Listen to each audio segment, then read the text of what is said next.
বিরাট সুখবর, দুয়ারে সরকারের মতো আবারও এক নতুন প্রকল্প শুরু করতে চলেছে। স্কিপ না করে পুরো ভিডিওটি অবশ্যই দেখুন। চ্যানেলে নতুন হলে অবশ্যই চ্যানেলটিকে সাবস্ক্রাইব করে দিবেন।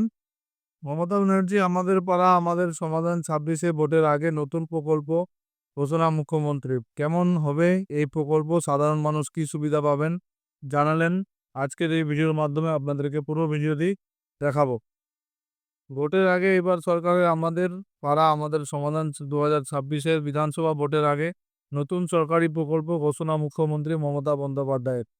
কেমন হবে এই প্রকল্প? সাধারণ মানুষ কি সুবিধা পাবেন জানালেন মুখ্যমন্ত্রী। এদিন মুখ্যমন্ত্রী বলেন, আমাদের সরকারের কিছু কর্মসূচি এখনই শুরু হবে, সেটা বলবার জন্যই আজকে আমার এখানে আসা। আশা করি আপনারা একটু গুরুত্ব দেবেন।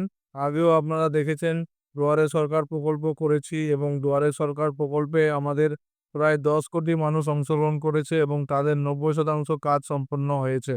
কিন্তু কিছু পরে আছে ১০% বিভিন্ন স্কিমের ব্যাপারে। এই স্কিমে যারা এপ্লাই ইতিমধ্যেই করেছেন তাদেরটা আমরা ডিসেম্বর মাস থেকে শুরু করব।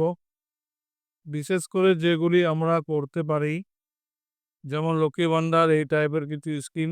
এবার আমরা যেটা করব দুয়ারে সরকারের ক্ষেত্রে, আমরা দেখেছি প্রচুর মানুষ এসেছেন, প্রায় ১০ কোটি মানুষ, এবং তারা কিন্তু অনেক কাজ পেয়েছে। একবারে কাস্ট সার্টিফিকেট থেকে শুরু করে লক্ষ্মী ভান্ডার থেকে শুরু করে ছাত্রছাত্রীদের জন্যেও অনেকটাই আমরা চেষ্টা করেছি করতে।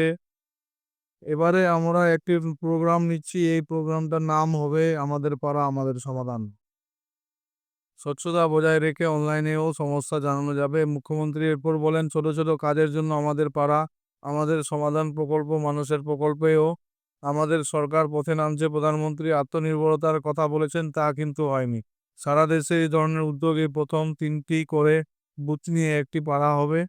একটি নির্দিষ্ট জায়গায় সমস্যা জানানো যাবে। স্বচ্ছতা বজায় রেখে অনলাইনেও সমস্যা জানানো যাবে। স্থানীয় স্তরে সমস্যার সমাধানে আমাদের পাড়া আমাদের সমাধান। পঞ্চায়েত, পুরসভা, জেলা পরিষদের সঙ্গে এই কাজ করবে সরকার।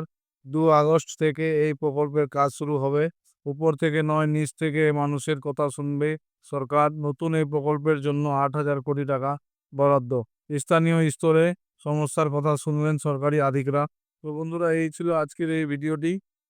কমেন্ট বক্সে কমেন্ট করে জানাবেন কোনো অসুবিধা থাকলে। পুরো ভিডিওটি দেখার জন্য ধন্যবাদ।